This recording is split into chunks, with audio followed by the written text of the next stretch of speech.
Fecioarele mele frumoase, ce faceți, dragilor? Astăzi facem etalarea pentru luna iunie, etalarea despre iubire și bani, bineînțeles. Începem, ca întotdeauna, cu cei care aveți o relație, să vedem care va fi atmosfera sau, nu știu, ce se arată pe plan sentimental pentru voi, cei care aveți o relație. Hai să vedem. Fecioara. Fecioara care are o relație, energia sentimentală din luna iunie. Regina de spade, 3 de monede, mă uit în cameră și nu prea văd așa, și 5 de bâte. La capătul cărților avem marele preot. Energia generală, să spunem așa, în această lună pentru voi este marele preot, care marele preot înseamnă căsnicie, marele preot înseamnă acea uniune pe care ce a legat Dumnezeu omul să nu despartă, cum zice religia, acea energie de unitate, acea energie de sfaturi, consiliere. Poate unii dintre voi aveți nevoie să faceți terapie de cuplu, de ce nu? Alții dintre voi poate că această terapie de cuplu o puteți găsi la un preot, dacă aveți un duhovnic cu care, nu știu, aveți așa încredere și vă susține și vă dă sfaturi, nu în funcție de dogmă, atenție, aici e marea problemă a majorității, da, umanității, a persoanelor.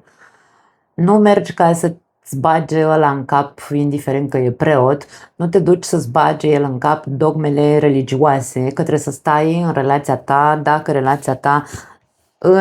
în relația ta nu există decât răceală și, da, răceală, regina de spade, și nu există acel nucleu de a atrage la aceeași căruță, da?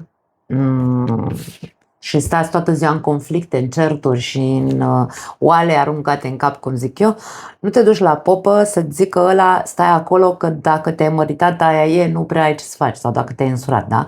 Că Dumnezeu zice, nu, mare greșeală. Biblia sau religia spune că, vezi, Doamne, trebuie să stai acolo mort copt, da?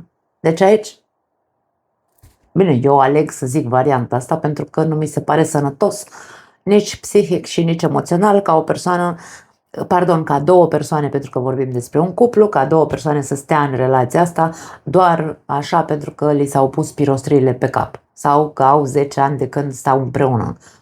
Nu. Aici sunt foarte subiectivă și sunt extremistă.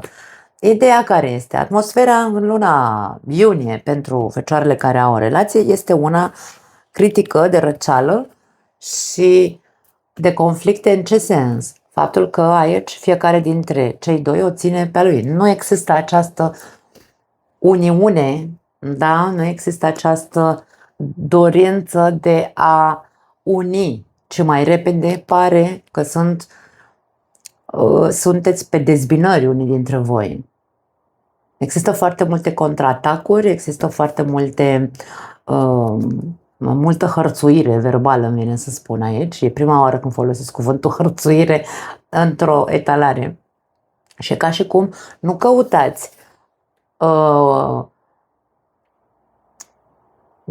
Treiul de monede este imaginea echipei. Nu căutați să fiți o echipă, ci căutați să dezbinați echipa. Atenție la acest aspect pentru cei care sunteți într-o relație. Dacă vedeți că sunteți lângă o persoană sau voi sunteți cei care taca, maca toată ziua, voi sunteți cei care dezbină această relație, ei bine, ar trebui să reflectați. Regina de spade, întâi și întâi, poate să ne vorbească despre energia de reflecție curată și sinceră. Spadele înseamnă sinceritate. Spadele înseamnă comunicare pentru a rezolva, nu comunicare pentru a critica și atât. Aici este vorba despre a implementa imaginea sau nucleul relației ca fiind, ok, suntem amândoi în această relație dispuși să închegăm relația sau continuăm să ne contrazicem aiurea sau căutăm doar nod în papură pentru că suntem diferiți. Doi, dacă aveți diferențe între voi, pentru că Cinciul de băte e o carte a diferențelor. Vorbim aceeași limbă, dar nu ne înțelegem, da? Pentru că din ego putem să spunem multe lucruri, da? Adică se bate ego-urile noastre în... Dacă tu zici ceva, eu zic mă apăr, clar că trebuie să mă apăr și intru în defensivă și eu zic ție înapoi și așa ne învârtim, uite așa, în cercul etern în care ne aruncăm cu străchini în cap în loc să rezolvăm. Dacă există diferențe între voi, vedeți-le cu claritate, dacă pot fi sau nu echilibrate, dacă puteți să trăiți în continuare cu diferențele astea dintre voi sau cum puteți să le flexibilizați.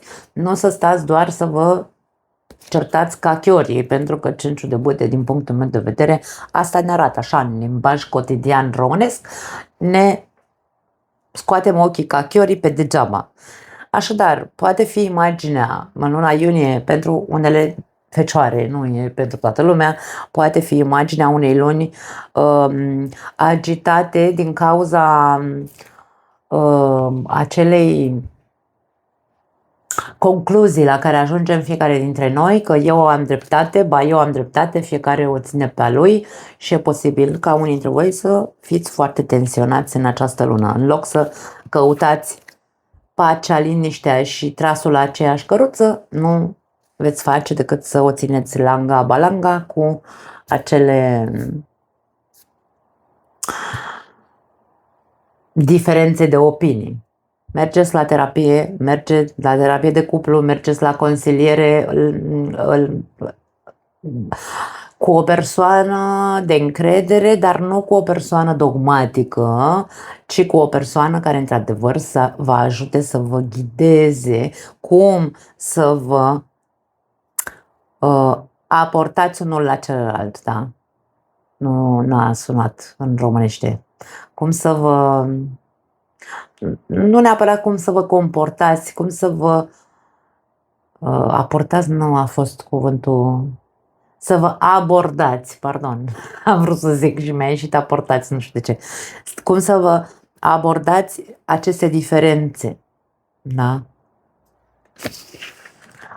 Da, o lună în care se cere, aș spune, se cere foarte multă claritate mentală, dar nu claritatea de a înțepa, nu. Hai să vedem fecioarele singure. Ce se arată, dragii mei, pentru voi în luna iunie, din punct de vedere sentimental, emoțional?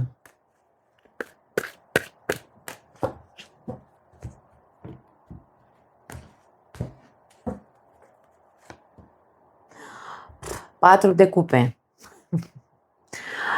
Pași de cupe și rege de bâte. Foarte interesant. Aici avem două personaje și regina de spade și la voi. Da, este tipic fecioarelor această energie a reginei de spade, pentru că regina de spade este acuzatoare, critică din punct de vedere negativ, poate fi și din punct de vedere pozitiv acuzatoare și critică. În ce sens? Că nu mai acceptă jumătăți de măsură, nu mai acceptă să fie doar ea cea care suferă, da? Este acea energie din interiorul nostru care ne zice nu mai sta, frate, să mai înghit toate măgările de la nimeni și așa mai departe. Pe pozitiv este foarte ok. Pe negativ e doar critică și găsește nod în papură oricărei persoane și aici vorbim despre cei singuri. Există o energie de insatisfacție, ca și cum, băi, nu-mi convine nimic din ceea ce văd în jurul meu, pentru că vorbim despre cei singuri, da? Nu apare nimeni interesant la orizont, dacă apare cineva, ca și cum energia mea îl respinge instantaneu. Și aici vedem două persoane care, una mai, hai să spunem, una mai tânără și una mai, așa, mai de vârsta ta, probabil. Sau, dacă sunteți tineri, invers, una de vârsta ta sau apropiată de vârsta ta și alta mai în vârstă decât tine. Ideea este că nu vă place niciunul dintre, nu rezonați cu niciuna dintre aceste două persoane. Una este prea, poate, arogantă, egoistă, îi vedeți, o percepeți așa, atenție, pentru că sunteți foarte analitici și critici, o percepeți ca fiind o persoană foarte egoistă, o percepeți ca fiind așa ca și un narcisist, o percepeți ca nefiind pe aceeași lungime de undă să ajungă să vă satisfacă nevoile voastre emoționale, sunteți un pic scârnav, îmi vine să zic. Da?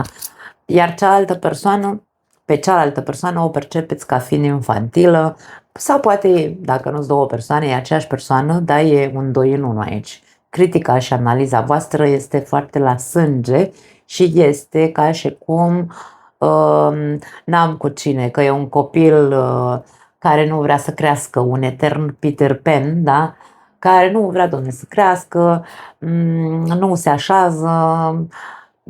Dacă asta pentru cei care există cineva în viața lor, bineînțeles, chiar dacă sunteți singuri. Ideea e că nu este oficializată relația, e doar o relație care oricum nu va aduce niciun fel de satisfacție. Poate că pentru voi, dacă într-adevăr persoana asta este așa cum voi o vedeți, poate că ar trebui să luați aminte și să vă întrebați până când. Pentru că aici stați așa nesatisfăcuți lângă o persoană care știți că n-aveți cu cine și aici ca și cum regina de spade te invită ca energie să reflectezi, spadele înseamnă reflecție mentală, reflectă și întreabă-te cât mai stai așa să nu, fără să iei o decizie și să scoți din viața ta această persoană, dacă tot nu ai cu cine, da? Asta pentru unii dintre voi. Pentru alții dintre voi, dacă nu aveți pe nimeni, e posibil să apară sau să fie în jurul vostru de ceva vreme o persoană pe care voi o persoană sau două inclusiv, pe care voi o tot respingeți pentru că nu vreți să vedeți mai departe de propria impresie pe care voi v-ați făcut-o. Poate că persoana asta are foarte mult potențial. Aici avem o cupă, da? O cupă pe care în patrul de cupe întotdeauna ne apare, ca și cum nu vezi mai departe de nasul tău și de impresia pe care tu ți-ai făcut-o despre persoana respectivă. Însă, e posibil ca această persoană să aibă foarte multe de oferit, doar că tu ești cel care refuză să îi dea o șansă acestei persoane. Poate fi și varianta asta. Așa că, ce să zic, dragii mei, nu știu în ce situație vă aflați fiecare dintre voi, cam astea sunt variantele.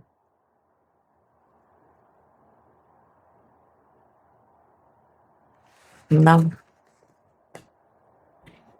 Hai să vedem bănuții. Bănuții pentru luna iunie. Ce se arată din punct de vedere financiar pentru Fecioare în luna iunie?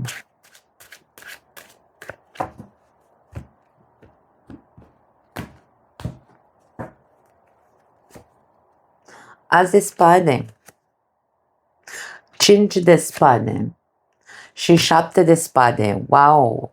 Ce faceți, dragilor? Regina de cupe la capătul cărților. Din punct de vedere financiar, aș spune că aveți nevoie să rezolvați un conflict pe care îl aveți pentru unii dintre voi în interiorul vostru. Acum eu nu știu dacă e vorba despre invidie aici. Aceste două cărți, amândouă fac referință la această parte din interiorul nostru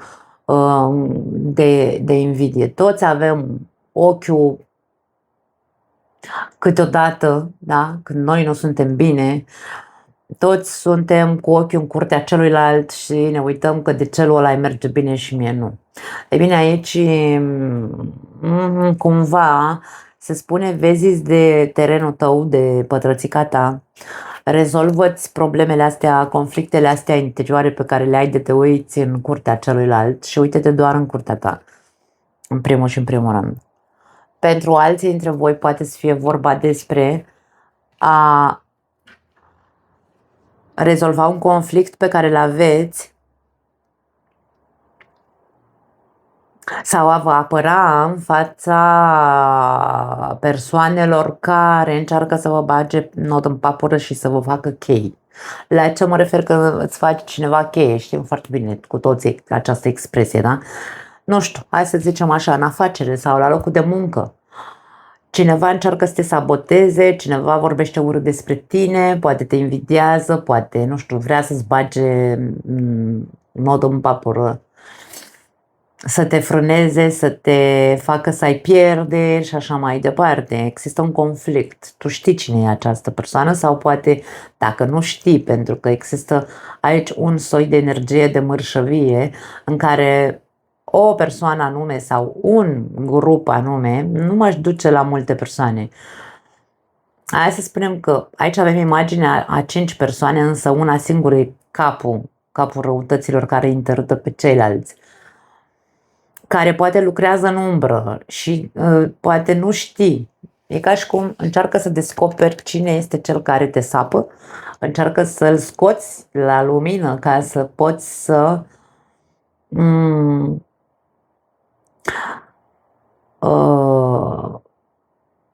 de ce nu să scapi de această persoană într-un fel sau altul?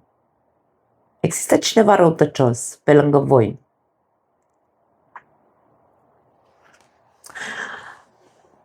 Pentru alții dintre voi puteți să fiți chiar voi să vă autosabotați proiectele la job, pentru că aici există această energie de nu, domne, eu vreau să fie ca mine, egoism foarte mult aici, da? Egoism, interese foarte mari, eu vreau doar ca mine să fie. Și aici e vorba despre, nu, adevărul trebuie să fie adevăr, da? Sinceritatea trebuie să fie la ea acasă și trebuie să înțelegem că în această viață nici în afacerea noastră proprie nu poate să fie doar ca noi, pentru că în afacerea noastră are de văzut cu alte persoane. Indiferent ce afacere faci sau proiecte pe care le ai, toate au legătură cu restul persoanelor. Că există clienți care îți cumpără produsele, că există, nu știu, oameni care te ascultă, de exemplu, cum sunt și eu aici, da? Totul depinde de ceilalți. Indiferent că noi vrem să credem așa, că vezi, Doamne, eu am afacerea mea și toată lumea trebuie să stea la cheremul meu și să mă aplaude că aud ei aici de la mine nu știu ce minunății de vorbe. Nu, eu depind de voi. Dacă voi nu mă vedeți, afacerea mea se duce de rupă, da? Deci aici e vorba despre trezește-te un pic, spune asul de spade, și conștientizează că lucrurile n-au cum să fie ca tine într-un mod egoist și mai ales la locul de muncă. Să fiu eu cea care taie și spânzură, unica, da? Pentru că aici e vorba despre autosabotare. Eu îmi produc instabilitate la locul de muncă, eu îmi produc, știu și eu, asta o altă variantă, că am mai zis o variantă mai devreme, da? Eu sunt cel care calcă pe cadavre ca să-i fie bine, să urce în rang, da? Deci aici nu țin cont de nimeni, eu îi calc pe toți în picioare că eu am o țintă, am un obiectiv. Aici e vorba despre rezolvați aceste probleme. Este o energie extrem de benefică pentru a rezolva probleme de genul ăsta, probleme de invidie cu invidioși, să rezolvi, nu aș spune că este un moment de semnat contracte cu această atmosferă, nu, este un moment de reflecție, vine să spun, implicând și partea emoțională, ca și cum, băi, nu putem doar să fim reci, da? Din punct de vedere mental, să fim așa foarte doar cognitivi. Nu. Trebuie să implicăm un pic și intuiția și sufletul și să vedem ce facem, pentru că nu e ok să călcăm pe cadavre ca să ne fie nouă bine. Sau nu e ok să fim atât de egoiști încât să vrem ca inclusiv la locul de muncă sau în afacerea noastră să se facă doar cum vrem noi și să nu acceptăm o altă variantă. Cam asta este ideea. Da, foarte interesant. E o luptă. Poate să fie o luptă egoică aici, da? Ca și cum, nu, domne, eu nu mă las până nu o să fie ca mine. Nu cred că o să reușești. Asta nu e calea niciodată, dragile mele fecioare. Cu cât mai răi, răzbunători, egoiști și, nu știu,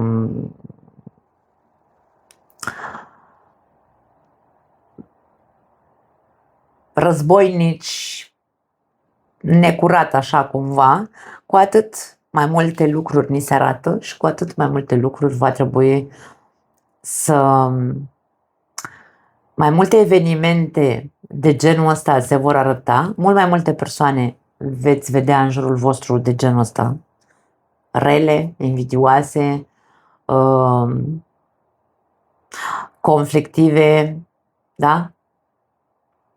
Până nu-ți rezolvi tu problema asta interioară, e ca și cum, din punct de vedere financiar, nu se va rezolva situația. Vei continua să duci o luptă la sânge cumva ca să poți să răzbești din punct de vedere financiar. Ai nevoie de luciditate, asul de spade cere luciditate și de aia spun cu intuiție alături sau cu sufletul. Luciditate emoțională, luciditate mentală. Buf! Cred că e cea mai dură etalare dintre toate. Nu mai am altceva pentru voi. Da, vă pupăcesc, dragii mei. Ne vedem data viitoare.